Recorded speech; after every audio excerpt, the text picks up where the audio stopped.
Morning guys. Today I wanted to bring you with me in the kitchen. I have an abundance of milk right now. Our cow's giving us 2 gallons a day. She used to be giving us about a gallon, but she's been on pasture for I guess about 2 weeks now, and her production has increased all the way up to 2 gallons. So you can see on this jar that right about there is the cream line. It's not a huge cream line right now, but we can skim the cream off the top of the gallon. And after we skim it, it usually looks about like this. You can't quite get it all unless you have a cream separator. So you can see the line there, the yellow versus the white.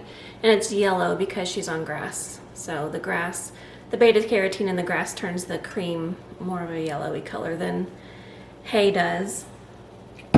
So I've skimmed a lot of the cream off, and over here I put it in my food processor.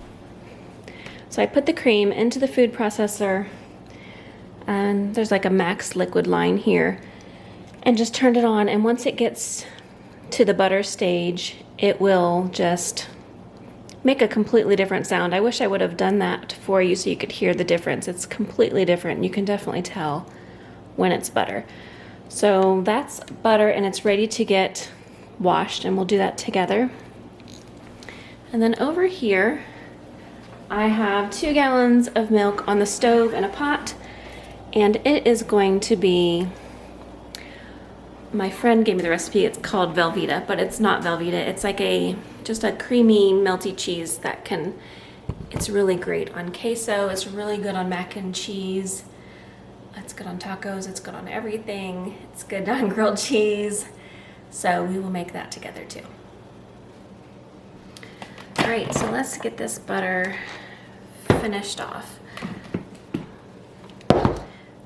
So first I just take the blade out, and I just use the regular sharp blade.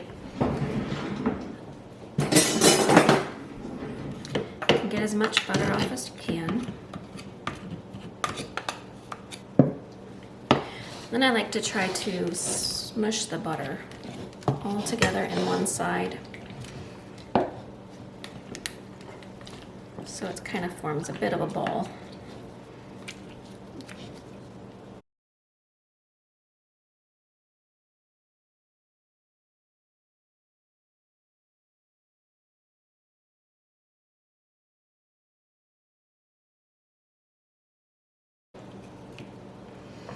So I'm just using a wooden spoon. This is a slotted spoon. It helps me get be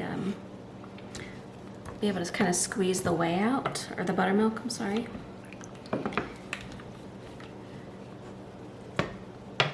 But the wooden spoons help. They don't stick. The butter doesn't stick to the wooden spoons as much as it does a metal spoon or a plastic spoon. So I've got most of the butter out of the buttermilk, and now I'm just going to pour it over the butter so that the butter will catch any bits that I didn't get, and it'll also just drain it.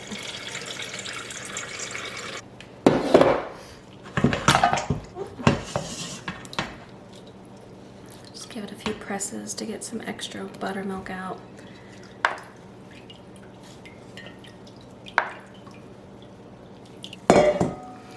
I'm going to take the butter over to the sink, and I'm going to wash it with cold water. And I'm just trying to get as much buttermilk out as possible, because the buttermilk is what's going to make it spoil faster. Just squeezing it around, getting as much buttermilk as I can out before we go over there.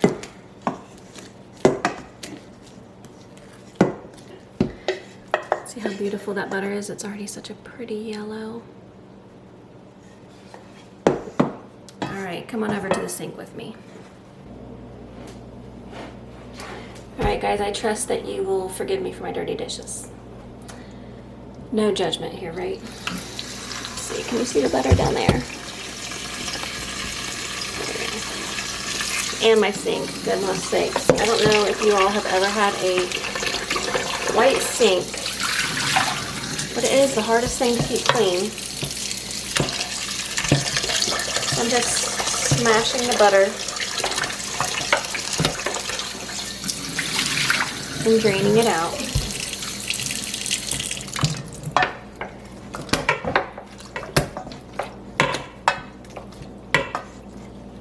You see that?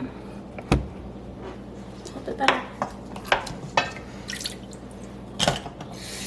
You just keep doing this until the water is clear. It doesn't have any more of that white buttermilk in it. So you can see it's a little cloudy. It's not ready.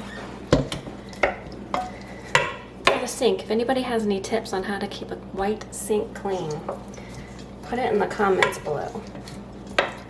The only thing I've been able to find is either soft scrub or Barkeeper's Friend, and I don't like to use those toxic chemicals, so I probably only wash my sink with that stuff maybe once every few months. Otherwise it just looks like this, dingy, and it's not dirty. I wash my sink, guys, I do.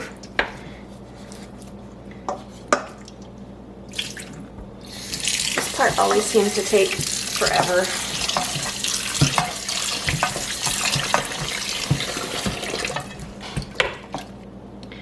Alright, see how it's mostly clear now? The water is just water.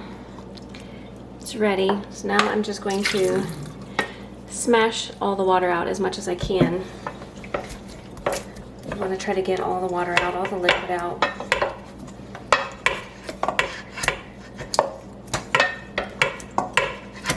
And then since I'm making unsalted butter today, you won't see me put salt in, but I think it's about, I don't know if it's a teaspoon per pound of butter or a cup. You'd want to look that up. I'm not a measurer, I just estimate. We freeze all of our butter, most of it, unless we're using it right away. So this unsalted butter, I'll wrap it up and I'll freeze it and put no salt on it, so we know we can use it for baking and things that we don't want salt flavor.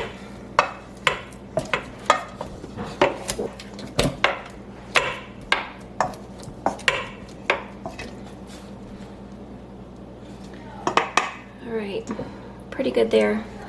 Let's go check on our cheese and see what temperature we're at.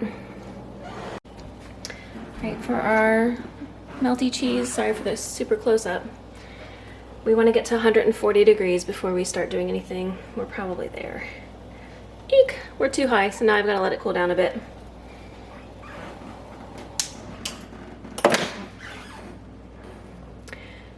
Once we get to 140, we'll dissolve our citric acid in some water and add it to the milk. Alright, so I took some out of the freezer that I had done last week. This is what they look like. They're not perfect, but I weigh them out to be 4 ounces a piece, so they're 4-ounce sticks, and these are unsalted also. I'll wrap them individually and stick them back in the freezer. So for now, we're going to weigh the new butter. Let me get you down here where you can see. So I just have a kitchen scale. I put my plate and a little piece of wax paper on it.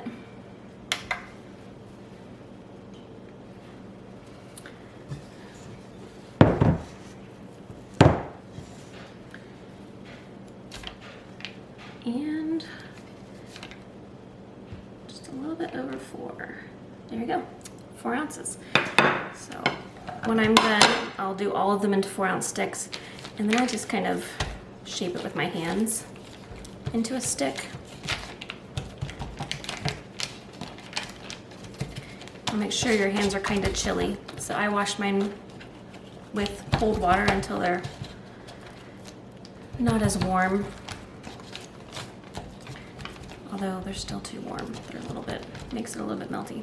But then I put all of my sticks. I usually get 3 to 4 sticks out of this, and I think I do about, gosh, 6 cups of cream to make the butter. So this will be, we'll see, but I should get 3 to 4 sticks, 3 to 4 4-ounce sticks.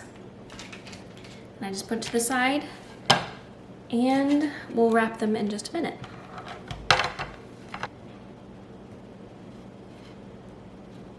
Okay, so that's 4 ounces.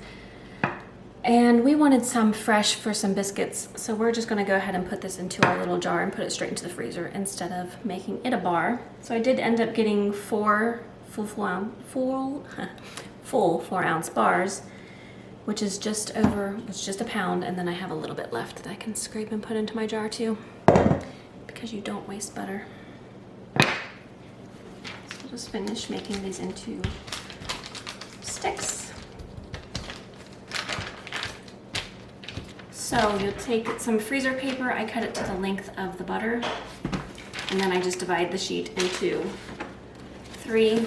So you can see mine is like, it's, I want to say it's 18 inches, 1.5 feet. So I divide it into 3 sections. I take the sections and I just wrap my butter up in it.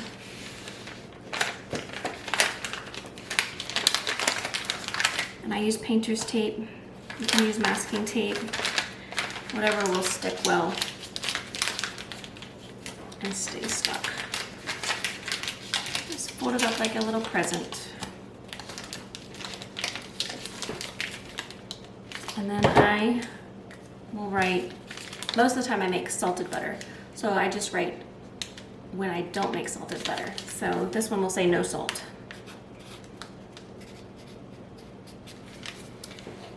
And that way, everyone knows that this will be good for baking.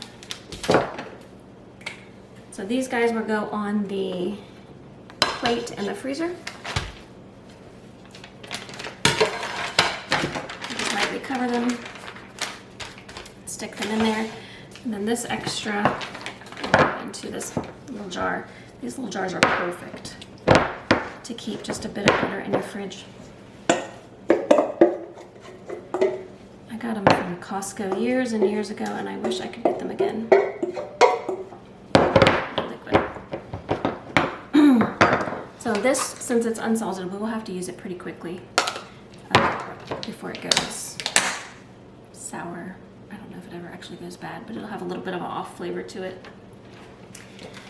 And the salt, if you do salt, it will make it last a little longer in your fridge.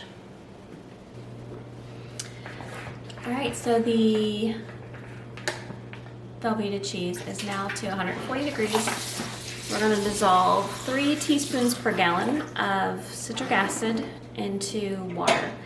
And my friend told me that if you do more than 1 to 2 gallons, you don't have to continue to increase the amount of citric acid. I've never done more than 2 gallons, so I can't tell you if that's true. But I do use just a light 6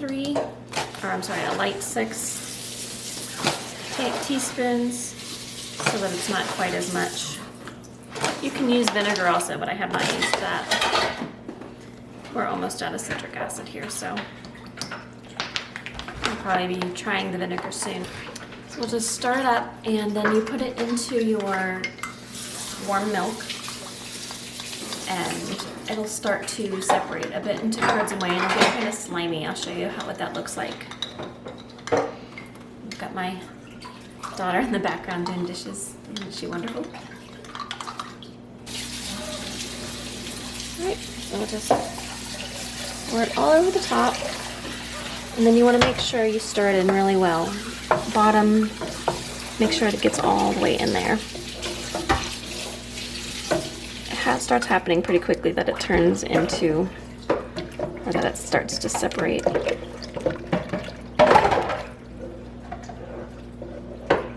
Yeah, it's kind of slimy.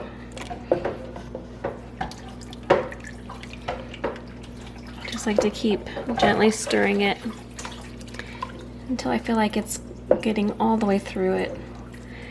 And then we'll just let it sit for a few minutes before we go on to the next step of straining off the whey. All right, it's been a few minutes. We let it sit in the pot, and now it's pretty much separated into curds and whey.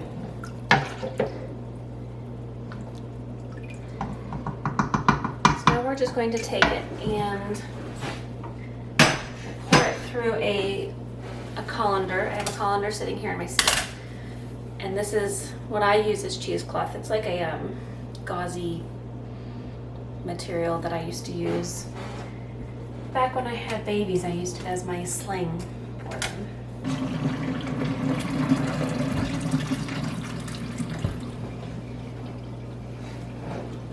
Try not to let it splash too much. There we go.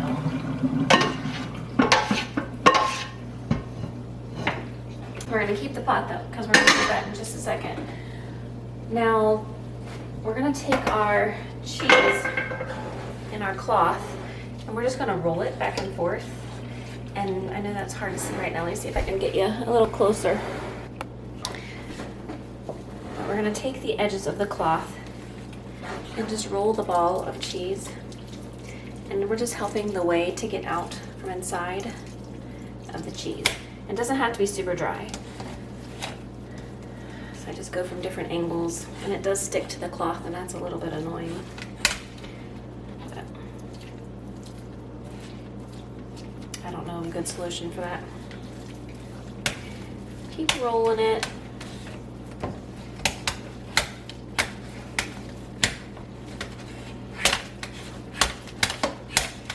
I did skim my milk and use the cream for the butter. So we're not gonna have as much cheese here as we would if I had used the whole thing, all the milk, without skimming it. That's okay, because we really need our cream. All right, once it's basically just coming off the edges there, see how I can roll it pretty freely and it just falls off. It seems like most of the liquid's gone. So now we're just gonna put it back into our pot.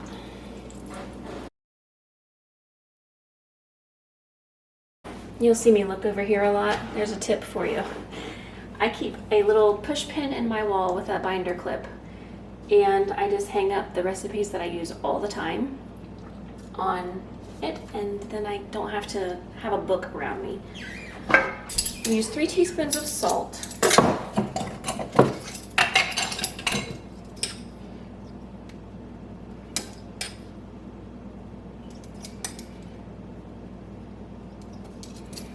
We would have all of this for a 1 gallon. This is for 2 gallons of milk. 1.5 teaspoons of baking soda.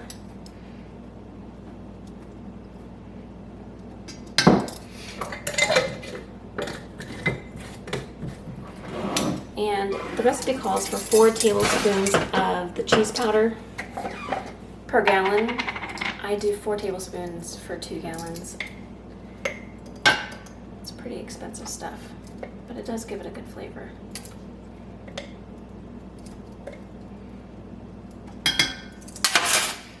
All right, and then a tablespoon of butter per gallon, so I'm gonna put 2 tablespoons in here.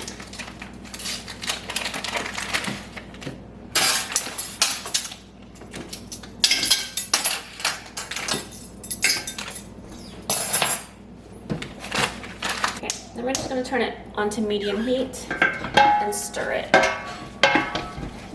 We want to mix it all in really well.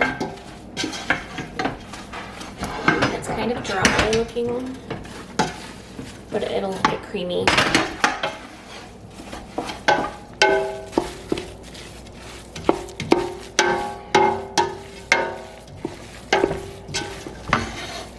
So you're just going to mix it up well, continue to stir. And then you might start to notice that the cheese will puff up or rise a little bit, and that's normal. So just keep on stirring until it's completely melted, and it'll start to look really like similar to what a Velveeta would look like when it's melted. It's all liquidy. I like to have a really melty, creamy cheese, so I add a few tablespoons of milk while it's cooking and melting here at the end, and then we'll put it into a container.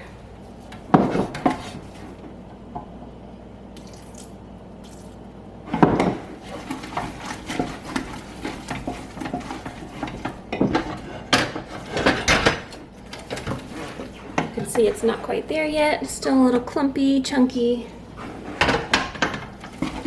We're gonna keep going until it's nice and smooth. Forgot to get my buttered bowl ready, so I'm just going to take and put some butter into a small bowl, a glass bowl, so it doesn't stick so much.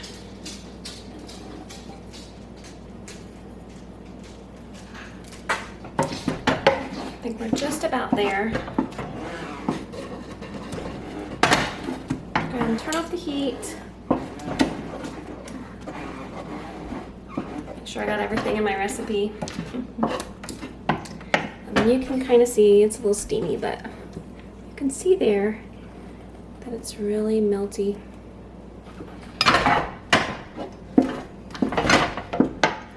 And then we'll just pour it in our jar or our bowl. Let's come over here where we have a little more room.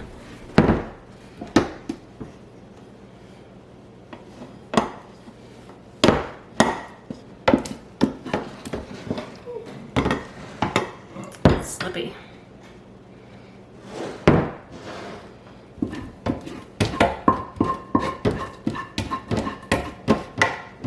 I have to warn you that the dishes for this is not much fun. This cheese sticks to the pan. It's a pain to clean.